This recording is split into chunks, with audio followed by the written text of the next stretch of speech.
প্রাক-প্রাথমিক সহকারী নিয়োগ পরীক্ষা ২০১৩ করতোয়া সেটে আসা একটি অঙ্ক আমরা সমাধান করব। অঙ্কটি হচ্ছে ২টি সংখ্যার বিয়োগফল ৩৭ এবং যোগফল বিয়োগফলের ১১ গুণ। সংখ্যা দুটি কত? ২টি সংখ্যার কথা বলছে। তাহলে আমরা ২টি সংখ্যা ধরি যে x এবং হচ্ছে y। এটা বলছে ২টা সংখ্যার বিয়োগফল। বিয়োগফল কত? ৩৭। এটা একটা আমরা সমীকরণ। তারপর বলছে যোগফল বিয়োগফলের ১১ গুণ। তাহলে যোগফল x প্লাস y এটা হচ্ছে বিয়োগফলের ১১ গুণ। বিয়োগফল কত দেওয়া আছে? ৩৭ আর এটার ১১ গুণ। ১১ গুণ। তাহলে এটা আমরা একটু কাজ করে নিয়ে গুণটা করে সমীকরণটা ধরি। x plus y equal to ৩৭ কে ১১ দিয়ে যদি গুণ করি ১০ হলে ৩৭০ আর ৩৭ ৪০৭। তাহলে এটা আমরা দ্বিতীয় সমীকরণ পেলাম। এখন ২ নং সমীকরণ আর ১ নং সমীকরণ যোগ করি। তাহলে ২ নং সমীকরণ যোগ ১ নং সমীকরণ। তাহলে কি আসতেছে ২ নং সমীকরণটা আমাদের x প্লাস y ইকুয়াল হচ্ছে ৪০৭।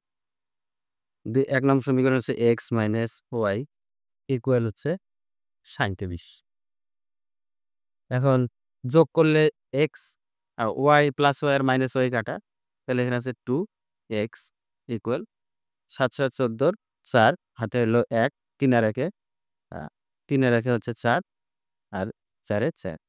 অতএব x ইকুয়াল টু ২ দিয়ে ভাগ করলে ২২২।